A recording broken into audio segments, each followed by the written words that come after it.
మీ ఫోన్లలో ఎప్పుడెప్పుడా దేవుని వాక్యం విందామని ఎదురు చూస్తున్నటువంటి గొప్ప విశ్వాసులైన మీ అందరికీ విజ్డమ్ టాక్ ఛానల్ ద్వారా మా యొక్క వందనాలు తెలియజేస్తున్నాం. ఈ రోజు మనము షరతులు లేని దేవుని ప్రేమ ఎటువంటిదో చూడబోతున్నాం. దేవుని యొక్క ప్రేమకు తన మన అనేటువంటి భేదము లేకుండా ఆయన అందరి ఎడల తన యొక్క ఉచితమైన ప్రేమను చూపిస్తున్నాడు. మత్తయి సువార్త 5వ అధ్యాయం 45లో మనము చూస్తే దేవుని ప్రేమ చెడ్డవారి పైన ఒకలాగాని నీతిమంతుల మీద ఒకలాగాని ఉండదు.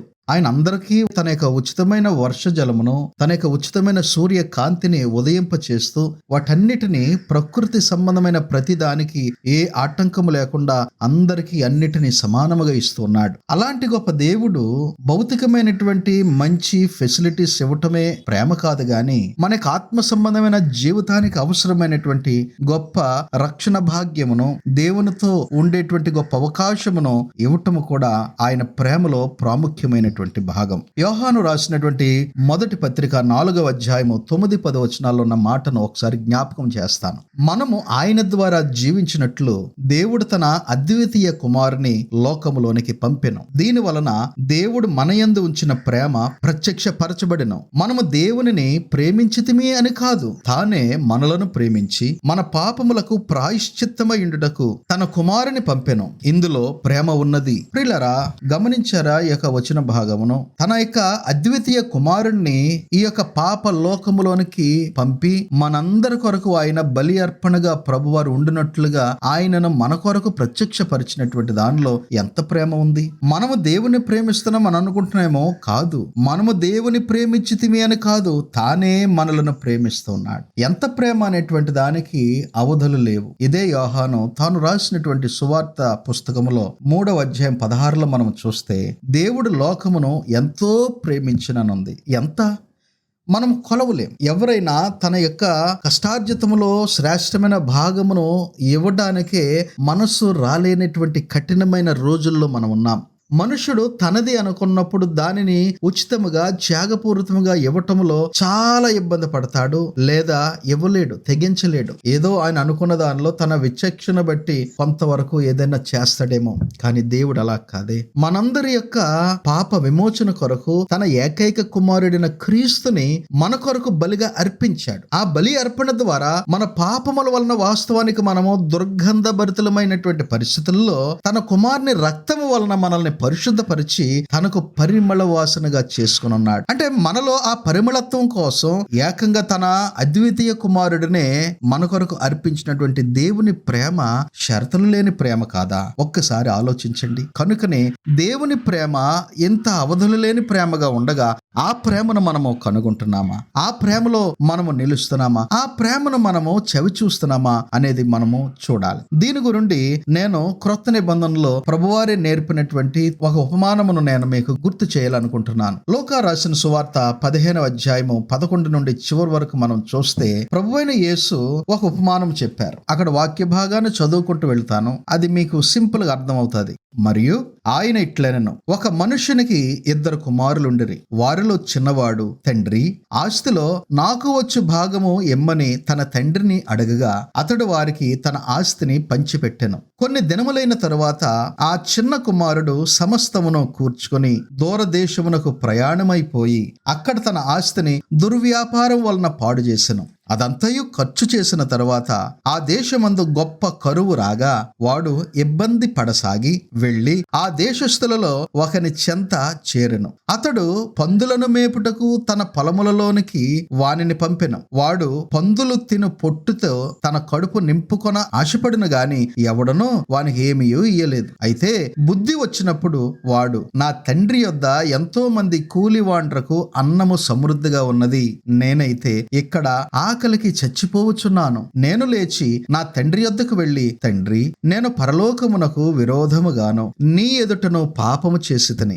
ఇక మీదట నీ కుమారుడిని అనిపించుకొనుటకు యోగ్యుణ్ణి కాను. నన్ను నీ కూలి వారిలో ఒకనిగా పెట్టుకొనము అని అతనితో చెప్పుదును అనుకుని లేచి తండ్రి యొద్దకు వచ్చాను. వాడింకా దూరముగా ఉన్నప్పుడు తండ్రి వానిని చూచి కనికరపడి పరుగెత్తి వాని మెడ మీద పడి ముద్దు పెట్టుకొనెను. అప్పుడు ఆ కుమారుడు అతనితో, తండ్రి, తండ్రి, నేను పరలోకమునకు విరోధముగాను నీ ఎదుటను పాపము చేసితిని. ఇక మీదట నీ కుమారుడును అని అనిపించుకొనుటకు యోగ్యుడును కాను అనెను. అయితే తండ్రి తన దాసులను చూచి, ప్రశస్త వస్త్రము త్వరగా తెచ్చి వీనికి కట్టి వీని చేతికి ఉంగరము పెట్టి పాదములకు చెప్పులు తొడిగించుడి, క్రొవ్విన దూడను తెచ్చి వధించుడి, మనము తిని సంతోషపడుదము. ఈ నా కుమారుడు చనిపోయి మరలా బ్రతికెను, తప్పిపోయి దొరికినని చెప్పెను. అంతటా వారు సంతోషపడసాగిరి. అప్పుడు అతని పెద్ద కుమారుడు పొలములో ఉండెను. వాడు పొలము నుండి వచ్చుచు ఇంటి దగ్గరకు రాగా వాయిద్యములను నాట్యమును జరుగుట విని దాసులలో ఒకనిని పిలిచి,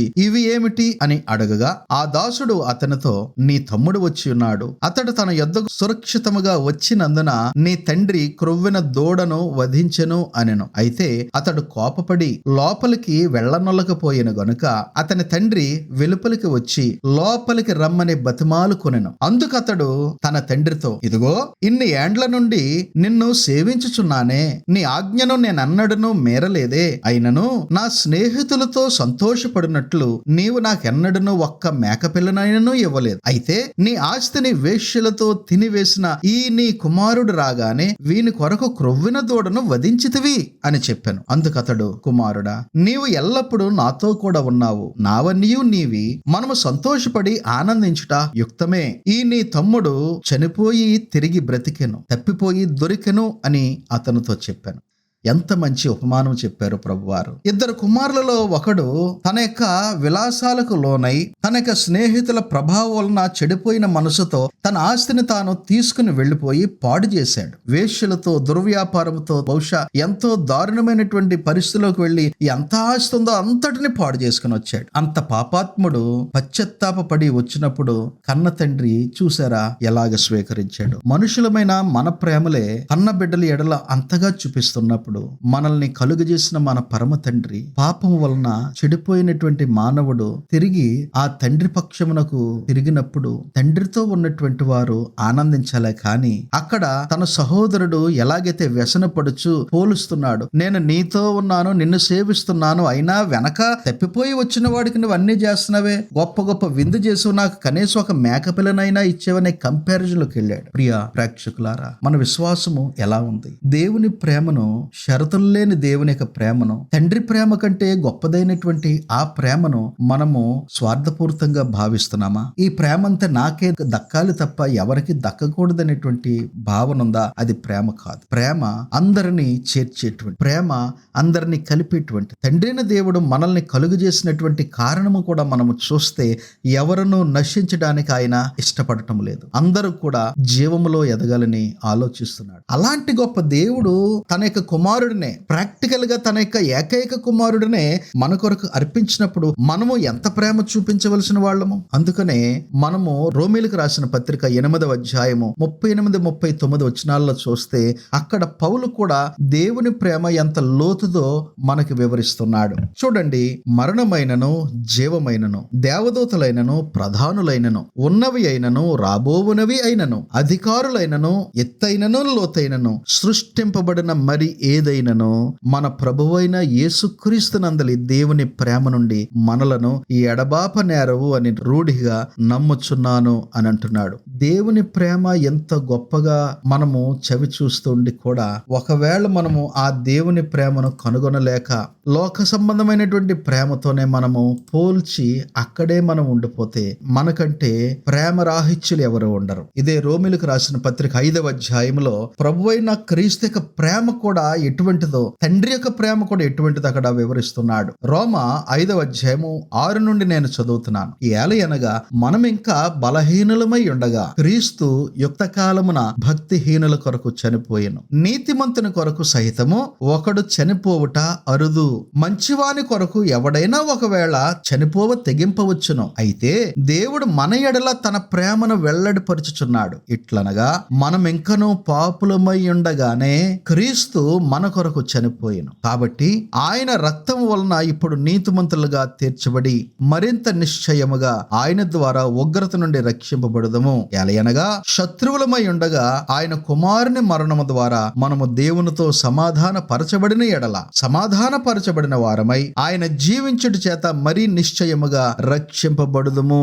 ఎంత లోతైనటువంటి ప్రేమ ఉందో ఆలోచించండి. కనుకనే దేవుని యొక్క ప్రేమలో మనము బలపడాలనేటువంటి విషయాన్ని ఈ రోజు మనం నేర్చుకుంటున్నాము. ప్రియ ప్రేక్షకులారా, మీరందరూ దేవుని ప్రేమ ఎటువంటిదో క్లుప్తముగా విన్నారు. ఆ యొక్క తప్పిపోయిన కుమారుని యొక్క ఉపమానము ద్వారా అంతములేని ఒక తండ్రి ప్రేమ క్షమించే గుణముతో ఇమిడి ఉంటుందో ఆ ప్రేమను మనము చూచాం. దేవుని ప్రేమ అలాగుంటే మన ప్రేమ కూడా అలాగే ఉండాలి. మనము క్షమిద్దాం, మన్నిద్దాం, ప్రేమిద్దాం. దేవుని ప్రేమను మనము కనుగొని ఆ ప్రేమను స్వీకరించి ఆ ప్రేమలోనే మనము కూడా నడుద్దాం. ఈ యొక్క 2వ ఎపిసోడ్ ని ముగిస్తున్నాను. ఈ మాటలను 10 మందికి షేర్ చేయండి, లైక్ చేయండి. లైక్ చేయటం ద్వారా ఈ యొక్క కంటెంట్ యూట్యూబ్ ఆల్గోరిథం ఏం చేస్తుందంటే అనేక మందికి స్ప్రెడ్ చేస్తుంది. ఎంత మందికి ఇది వ్యాప్తి చెందితే అంతగా దేవుని యొక్క వాక్యము అందరికి అందుతుంది. దేవుని యొక్క వాక్యము ప్రతి వారికి చేరుతుంది. కాబట్టి దేవుని వాక్యమును చేర్చే బాధ్యత మీ చేతుల్లో, మీ సెల్ ఫోన్స్ లో ఉంది. ఆ లైక్ బటన్ నొక్కండి,